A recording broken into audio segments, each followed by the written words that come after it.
Mga tinun-an midagsa sa mga tunghaan sa pagbukas sa klase karong adlaw. International vessel nga gikan sa China nasangad sa Monad Shoal taliwa sa Leyte ug Cebu. Environmental Management Bureau miimbestigar sa nitabong oil spill sa Toledo City ug lungsod sa Moalboal.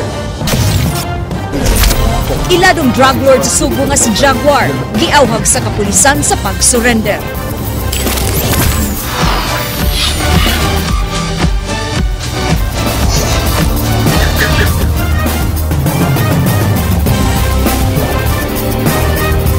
May hapon sugbog Kabisayan, gitabangan sa nagkalalain nga ahensya sa kagamhanan ang pagpatuman sa kahapsay ug kalinaw sa unang adlaw sa pag-abli sa klase karong adlaw. Sa unang adlaw sa pag-abli sa klase, walay mga nakita ang problema ang kapulisan sa gipatuman nga seguridad.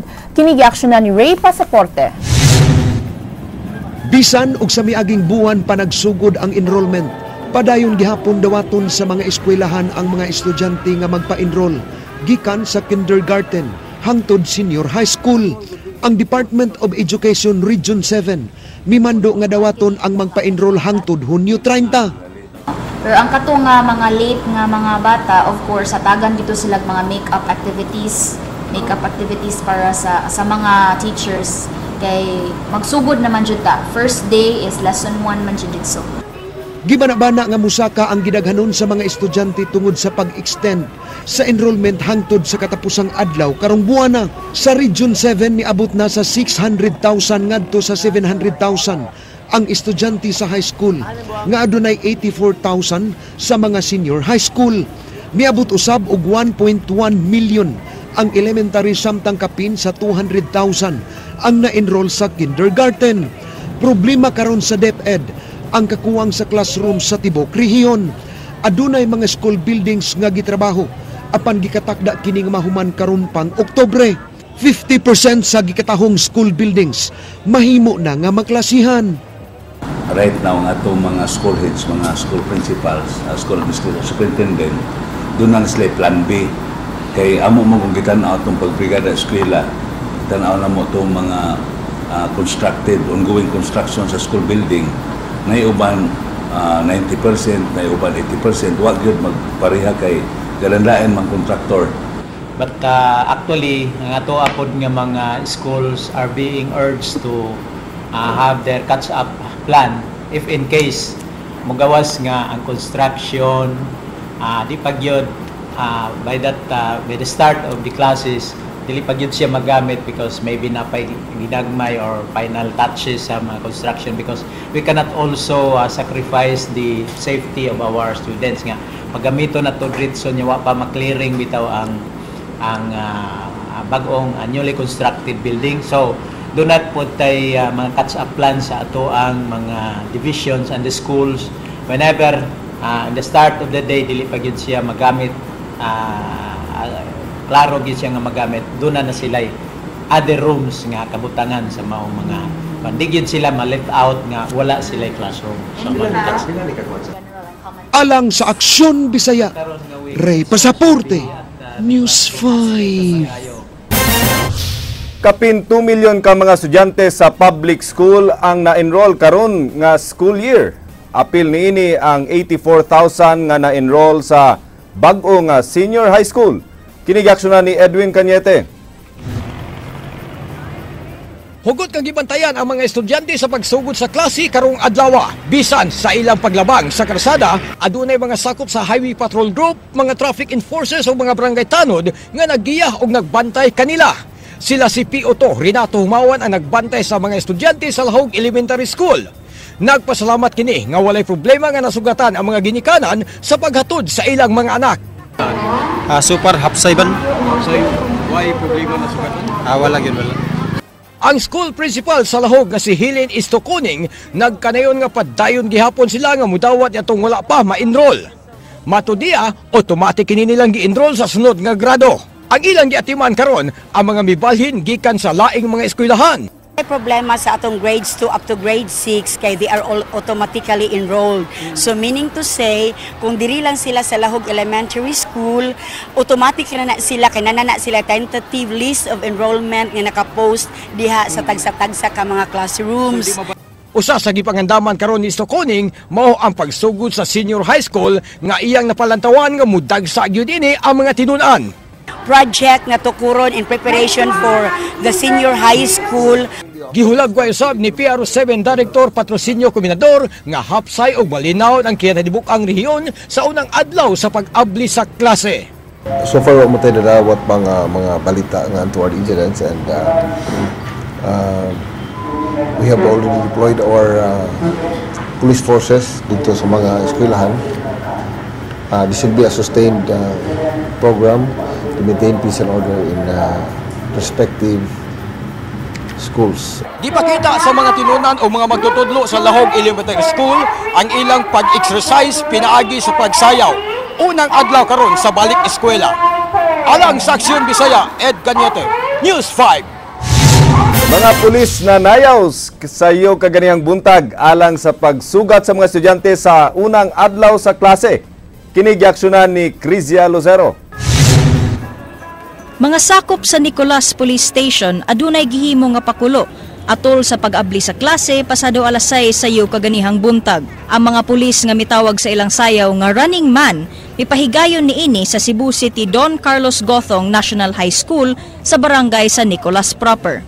Uban kanila ang ilang hepe nga si Police Senior Inspector Chuck Barandog ug ang mga bata nga nag-uniforme og pulis. Nanghatag usab sila og mga school supplies sa mga estudyante.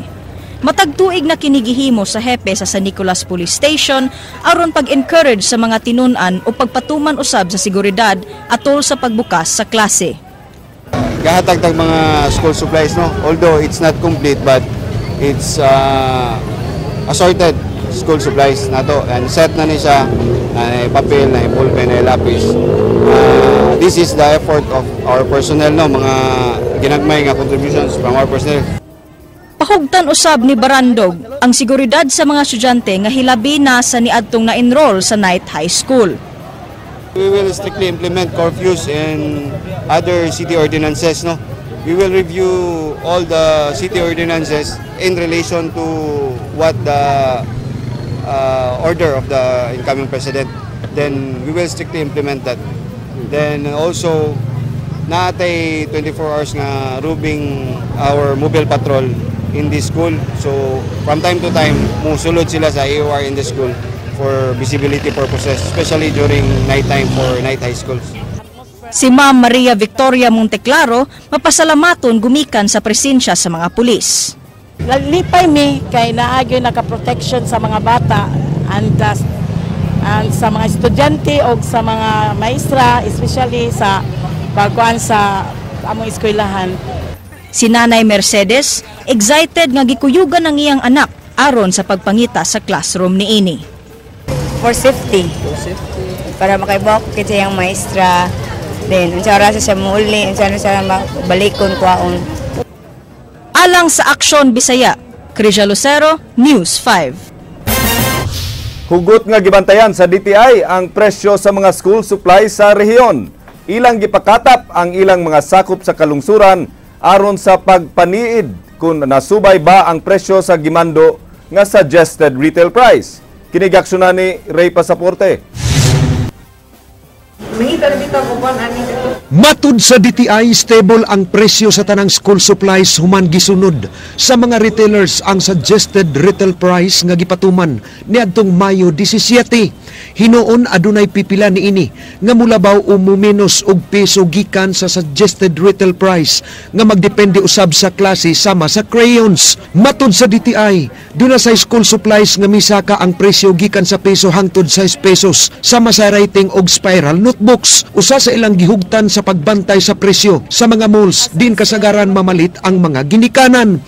But ang majority sa ato ang school supplies nga gina-monitor last year o karon retain nila ang ilang presyo as of last year. So generally our prices are stable lang. Apil usab nila nga gipanid-an ang mga presyo gikan sa mga gagmay nga tindahan. Ang masakpan nga wala mutuman sa suggested retail price hatagan og higayon sa pagtubag sa maong kalapasan. Sulod sa 48 oras, gipakatap usab sa DTI ang ilang monitoring team sa mga kalungsuran ug dakbayan sa riyon. Matud ni Oro, masabtan nila ang gagmay nga diferensya sa pagsaka sa presyo sa gagmay nga tindahan nga mopasaka og 50 centavos gikan sa gimando nga presyo. Kini tungod kay ang ilang gibaligya gikumpra gikan sa dakbayan sa Subo ug gikinahanglan pa nga muplete. Itong gagmay gid nga mga sari-sari store, binging gid mas mahal gid sila as compared sa kuan. Oo, at sa dagko kay because they already palito na maguna nila at kuan kanang SRP na pagpalit nila sa mga tindahan. So we will understand also kung medyo mahal sila because of the transportation cost. Okay, ang handling, ang pagpalit nila. Alang sa Aksyon Bisaya, Ray Pasaporte, News 5. Ning pagsud sa panahon sa ting-uwan, mga ginikanan gipahimangnuan sa buhatan sa PDRRMO nga ilikay ang ilang mga anak nga magduwa sa mga dapit nga posibleng maigo sa mga landslide o pagbaha. Kini gi-aksyon na ni Jinky Rusit. Atul sa pagbukas sa klase karong adlaw, subling gipahimangnuan sa Kapitolyo ang mga ginikanan nga bantayan ng ilang mga anak sa posibleng mga pagbaha labi na kadtong nanimuyo sa bukirang mga barangay. Tinguha unta sa PDRRMO ang zero casualty ning pagsulod sa panahon sa ting-uwan. Apan kagahapon lang, duha ka mga bata nga nag-edad og 3 ug 5 anyos ang namatay dihang naigo sa flash flood ang barangay Ipil sa lungsod sa Carmen. Tungod ini, giawhag sa Kapitolyo ang mga kabataan nga kung mahimo likayan nga magduwa duol sa kasapaan labi na kung makasinati na og mga pag-uwan. Dalang ko'y panawagan, no? Labi na karon sige nag-ulan-ulan ting klase na ra ba ang mga estudyante, mga maestra, di keep on please remind, no, nga dili intaw magdula-dula dinha sa kasapaan o bisag dinha sa atong kabaybayonan, no? Subay inigitak ng mupaygayon og school visit ang mga sakop sa PDRRMO sa mga tunghaan aron mohimo og information drive kabahin sa pagsulod sa La Nina. Tudluan nila ang mga tinun-an sa angayan nga mga buhaton panahon kung maigo ang kalamidad sama na lang sa pagbaha og mga landslide. Alang sa Aksyon Bisaya, Jinky Rusit, News 5. Ika-118th Independence Day sa nasod gisaulog kaghapon sa mga government agencies dinhi sa Subo. Kini gi-aksyon na ni Jinky Rusit.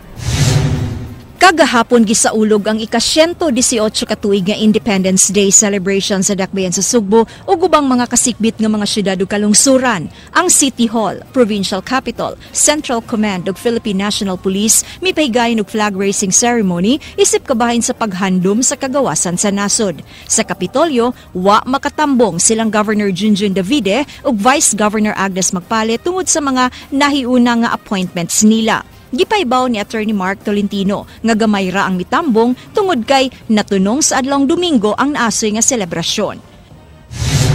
Initiative sa province, no, to undertake kay Independence Day man gyud nato. So it's important to honor it even if it's a Sunday.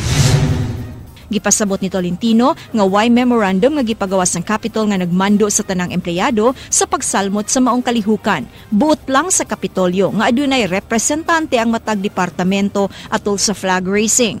Samtang gipaygayon sabang usa ka job fair sa Cebu City Sports Center isip kabahin sa Independence Day celebration. Alang sa Aksyon Bisaya, Jinky Rusit, News 5. Usa ka international cargo vessel na sangad taliwala sa kadagatan sa Cebu ug Leyte. Philippine Coast Guard miimbestigar na sa maong hitabo. Si Jinky Rusit sa report. Usa ka Panamanian registered international cargo vessel nga dunay luwan nga Filipino crew ang gikataho nga nasangad sa Monad Shoal taliwa sa kadagatan sa Cebu ug Leyte. Sa report nga nadawat sa Philippine Coast Guard, usa ka MV Bell Rose ang nasigpatan nga nasangad sa posibilidad nga nag-overload kini. Kini migikan sa Port of Nantong, China niadtong Mayo 31 sa buntag ug gikatakda nga mudunggo unta sa Port of Cebu kaganihang alas 11 sa buntag. Giingon nga dunay na kinikarga nga semento apan tungod kay naabdan sa hunas, hinungdan sa pagkasangad. Apan ang Coast Guard mupalawom pa sa ilang investigasyon. Nagpadala na sila og Maritime Casualty Investigation Team sa area aron mupahigayon og underwater hull inspection sa mao nga barko.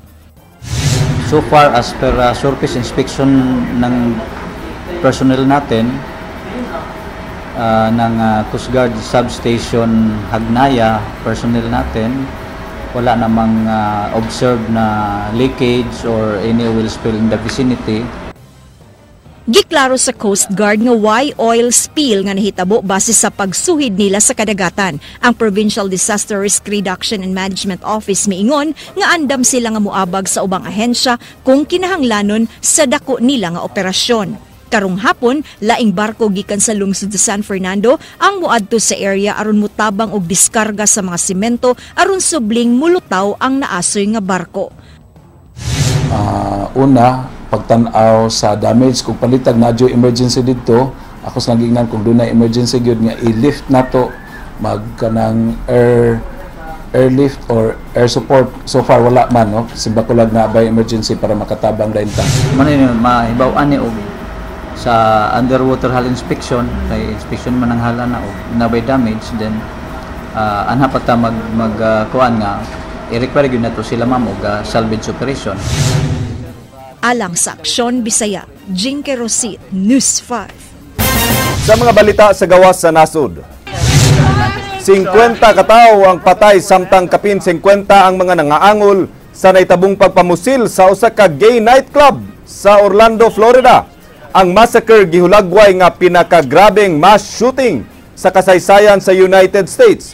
Naitabo ang pagpamusil mga alas 2 sa kadlawon didto sa Pulse Asia nightclub gamit ang usa ka AR-15 rifle.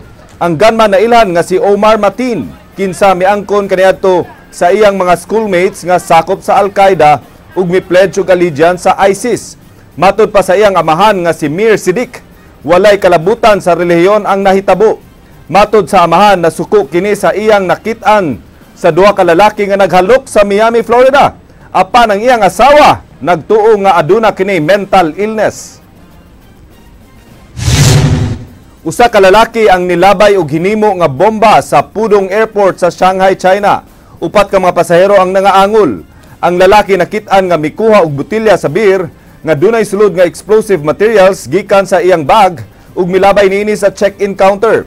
Anaa sa critical condition ang suspect, human kini miunay og laslas sa iyang liog paghuman og labay sa bomba. Wala pa masayri kung unsay motibo sa suspect.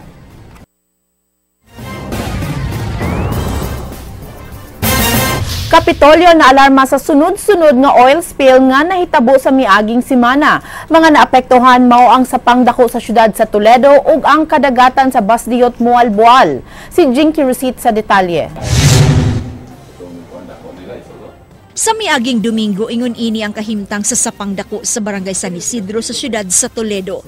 Halos na puno ang sapa sa asete nga posibleng nagikan sa Global Power duol sa Sigpit Dam.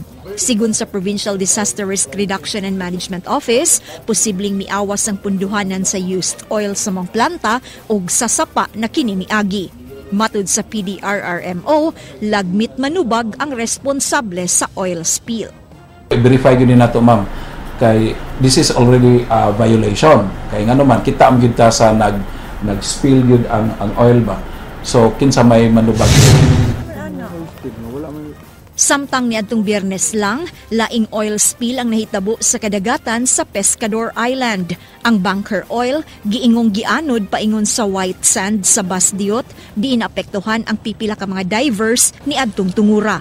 Nagtinabangay sa paglimpyo ang mga barangay officials sa Basdiot, di nakahipos sila og 80 nga 290 kasako sa mga used oil nga nipilit sa mga seaweeds. Pasalamat sa aming pag-abot atong kuan awa bitaw siya mulundag kay dakong dagat. Nabot sa daplin, pag-abot sa daplin mo tong gipahipos ipanod usako. Kay dili to siya kung balik to siya nya maglutay, mutapot man to skora, so once nga magatapot to kapatay na gito siya. Critical mo kayo kay nabayay sardines run diha or kanang isda nga may paborito sa atong mga divers.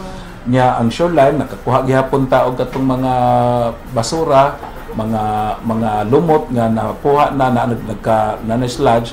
So lahi ni siya. Tungod sa duha ka oil spill, irekomendar sa PDRRMO ngadto sa Coast Guard ang pagmonitor sa mga barko nga mangagi ug ang pag-activate sa Tanyon Strait Management Council.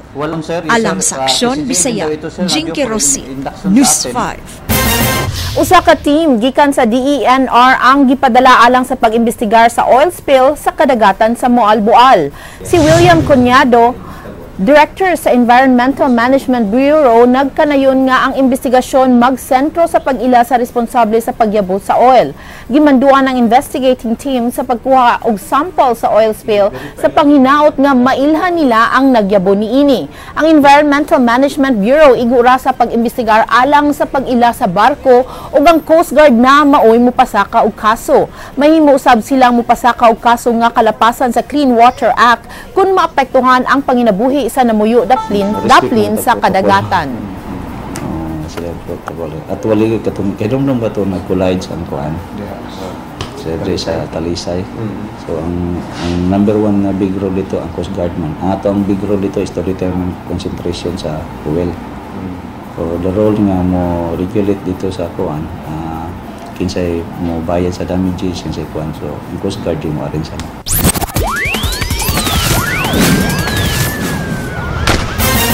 Kapulisan sa rehiyon mihagit sa usa ka gila nga drug lord sa pag-surrender. Apan matud sa mga pulis, wala sila'y warrant of arrest batok kang Jeffrey Diaz alias Jaguar nga naa sa listahan sa ilang most wanted person sa Central Visayas. Kini gi-aksyonan ni Edwin Cañete. Mato ni Chief Superintendent Patrocinio Cominador, sa gayon nga musurrender si Jaguar sa iyang buhatan, kinahanglan nga magdala kini og affidavit og extrajudicial confession nga muangkon sa iyang kasaypanan og krimen nga iyang nahimo. Show me an affidavit. Admission. Pag surrender niya, an admission affidavit duly subscribed by a lawyer that he has committed or an extrajudicial confession of the crimes that he has committed. I think amenable ko ana. Mato di Kominador, ang mga kaso ni Jaguar dili susamang usa ka panapton nga mawagtang dayon sa higayon nga malabhan. Ang krimen no, dili na pareho og sapot nga pwedeng labhan nimo mawala ra. Mato di Kominador, walay warrant of arrest ang giatubang ni Jeffrey Diaz alias Jaguar og nasayran nga na-dismiss na sa korte ang mga kaso nga giatubang niini. Apan bisan nini, si Jaguar naa karon sa top 10 most wanted person sa Police Regional Office 7. Based on records, wala pa mi na okay nga mga warrant. Siguro may mga pending kasong gi-file. Ang tanan mo na mga kaso siya nga ito na-dismiss ng ubano. Si Jaguar nga giila nga usa ka drug lord nagpa-interview sa usa ka reporter sa radyo og lokal nga pamantalaan. Namahayag kini sa interview nga nibiya na siya sa pagnegosyo og ginadili nga drogas og buot na niyang mag-usab sa iyang kinabuhi. Alang sa Aksyon Bisaya, Ed Cañete, News 5. Kontrobersyal nga pulis nga si SPO1 Adonis Dumpit hingpit nang nakabalik sa iyang serbisyo sa PRO7. Kini gi-aksyonan ni Edwin Cañete. Sulob ang uniforme sa pulis, misulod sa kampo sa Police Regional Office 7 ang kontrobersyal nga SPO1 Adonis Dumpit aron sa pagkuha sa iyang Certificate of Duty status. Tinguha niya nga subling madistino sa Firearms and Explosive Security Guard Supervisory Division diin diha siya uwahing na distino dihang gidakop siya. Naglaro si Dumpit nga sa maong departamento na usab siya nga moritiro sa iyang serbisyo isip usa ka pulis. Dali nagamo ko na kung previous nga unit sa PSAGs. Former nga unit sa pagka-prison ako, PSAGs man. Pagka-relieve na ako sana sa Cebu City, ang City Director at Sir Comendador. Nabalaka si Dumpit nga tingali unya nga mag-atubang siya og laing kaso sa higayon nga adto siya madistino sa laing unit. Nakahimo pa kini og pagkomedya nga tingali adto na sab siya punita sa Abuyog Leyte diin didto siya nabilanggo sud sa pipila ka tuig. Apan iyang giklaro nga way na usab sa Dumpit nga ilang nakaila kaniadto og karon. Tulo na lang ka tuig basig kanang tulo ka tuig nga para tulo lang ka tuig una para mo retire. Basig ato ko tugpahin lang sana sa Abuyog. Gipibausab sa hipi sa Police Regional Office 7 nga wa pa siya makadawat og suwat hangyo gikan ni Mayor-elect Tomas Osmeña sa tinguha nini nga kuhaong personal bodyguard si Dumpit.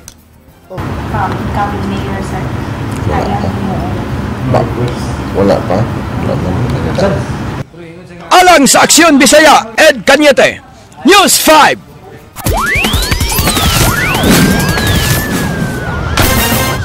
12 katao ang nadakpan sa managlahing anti-drug operation sa kapulisan sa Dakbayan sa Sugbo ug Lapu-Lapu. Kinigiaksyonan ni Ray Pasaporte. Alas 11 sa gabi ni pahigayon og buy-bust operation ang kapulisan sa Pusok Police Station 5 batok sa level 1 drug poser sa Sitio Tikhawon sa barangay Bankal nga si Walter Bunyel. Nakuha gikan kang Bunyel ang pinakiting shabu, paraphernalia, kwarta nga gituuhang halin ug kalibre 45 nga armas di silencer, magasin ug mga bala niini. Nadakpan sab ang laing unom katawo nga diha sulod sa balay ni Bunyel nga paingon ng magsuyop og shabu. Gibana-bana mukabat sa 200,000 pesos ang kantidad sa nasakmit nga shabu. Pero ito sila is hindi lang ito purely na matigamit lang kay doon sa mga informants na mo, sa mga asset na mo, kani sila is mga runner. So kani sila is utusan ba na sila dispose sa mga drugs ni Walter. Matud sa kapulisan, si Bunyel ang responsable sa pagpamaligya og shabu sa barangay Bankal ug sa mga kasikbit nga barangay niini. Si Mahid Umping, mueskwela unta sa college, apan naapil siya sa unom nga nadakpan. Eskwela unta ko sir. Dito si Tiyo sir. Electrical unta. Wala man kay gikuha lang ko, gisugo man.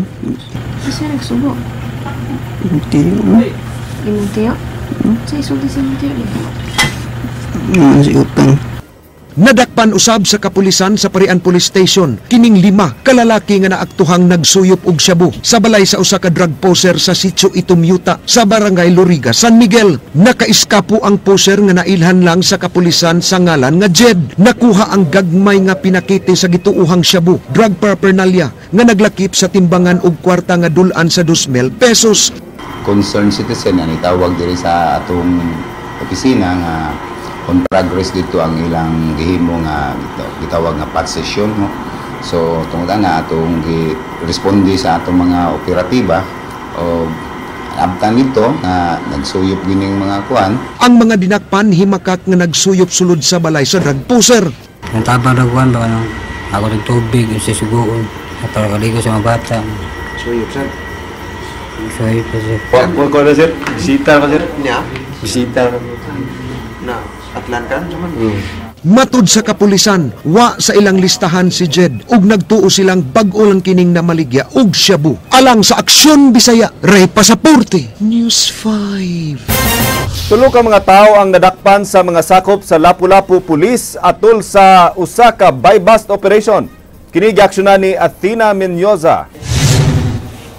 Unang gisikop sa mga sakop sa City Intelligence Branch sa Lapu-Lapu City Police si Richard Datso Singson, 39 anyos atol sa buy-bust operation nga gipahigayon ni adtong Bernes pasado alas 10 sa gabi sa sitio Ikasig Barangay Marigondon sa Maong Dakbayan. Si Singson nakuhaan og dulan sa 8 gramos nga shabu nga mobalor ug dulan usa ka gatos ka libo ka pesos. Matod sa kapulisan, notadong mamaligya ay og drugas ang maong suspitsado diin nilakip sab kini sa ilang watchlist. Dugang ni sukalit duna na mga drug personality nga namiya sa ilang lugar.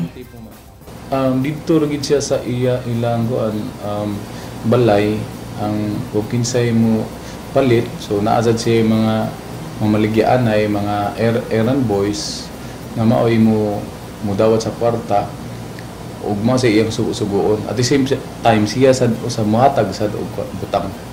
Si Singson miangkon nga siya na maligya gumikan sa kawadon. Ganyan rin ko kay naghanon kayo mamaligyan. Karon sa imong ibati ro sa imong buto ka nagnahay kay what? Kuan. Laing nasikop sa mga sakop sa Mactan Police Station 2 ang mag-live-in partner nga gihimong courier sa giilang level 2 drug pusher nga si Randy Hias nga nakaikya sa maong buy-bust operation sa barangay Mactan, Dakbayan sa Lapu-Lapu. Pasado alas 11 ni adtong Bernes sa gabi. Ang mag-live-in partner giilang nga silang Regelita Arado ug John Poldano. Kinsa nakuhaan og dulan 200 ka gamayng putos sa shabu nga motimbang og dulan 8 gramos sa mukatidad sa dulan usa gatos ka libo ka pesos. Si Hias giilang nga notadong drug pusher sa maong lugar diin gihulagway kini sa kapulisan nga idlas. Okay, actually kana si Randy Hias notado na siya diri sa Mactan.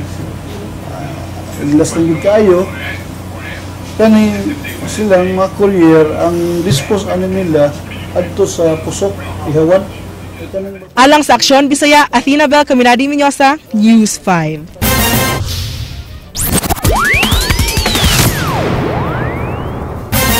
Human buhi sa kapulisan, konsehal sa Labangon miuli na sa iyang sakyanan sa buhatan sa General Services Office kaganiya.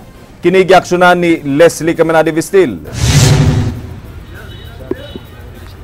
Alas 3 ni atong Sabado, hingpit ng gibuhian si Labangon Barangay Councilor Rudy Tabasa human ang 12 ka oras nga pagka-detain sa Cebu City Police Office tungod sa giungwa niya pag-uli sa issued vehicle sa City Hall. Kaganiha, hingpitan niyang giuli ang iyang Hilux nga sakyanan isip pagsanong sa recall order nga gimando ni Acting Mayor Margot Osmeña. Sunod nilang himuon karon ang lakang nga ilang ipahamtang batok sa mga sakop sa GSO nga midakop kaniya. Dugang pa niya, wa siya mangurso sa pag-uli sa sakyanan tungod kay wa siya nadawat nga memo ug wa siya masayod kalabot niini. Nakahibaw lagi ko nga naikuan si Acting Margot nga ipakuana. Paabutan sa ko nga naabay memo ba? Wa lagi, wa man ko ka dawat ana unya. Katulan ta bisag katulan tang gabi una og naa. Ako man so diyang giingnan gud Lunes na lang unta. Wa may problema iuli man ni nato, wa man ni nato kuan na gud. Sukad wa gyud ka daw og memo nga ipauli ning mga sakyanan. Murag wala gyud ko kakuan. Pero nabalita mo siya sir unya na pailan og kaso. No, nakaibaw lagi ko, wa lang ko kay naa pa man say wa pa manguli pod. Ako wat sila sa kuba. Wala. Si Acting Mayor Margot Osmeña siyang bahin mi padayag nga wa gyud siya magsugo nga ipadakop si Tabasa. Iyang gimakak nga may kalabutan siya sa hitabo. Na-kidnapper na ko. Let the law take its course, no? That's what I can say. Let the law take its course. Now, as to the legal implications, the legal sides, can I just ask you to ask the city legal office? I did not give specific direct orders, get them. Wala man ko mag-anak, So, again, let the law take its course. Balik lang ko. If they had returned it lang, tapos na. Ang labaw sa General Services Office Ronald Malacora mi padayag nga igo lang siyang nagpadala og duha ka empleyado aron maoy mo assist sa kapulisan nga moilas sa mga taong aduna pahisakyanan. Apan wa matud pa niya sugo ang mga nahisgutan nga dakpon sila. Sa akin sabay kasugo. Nako, wa mo koy order nga manako.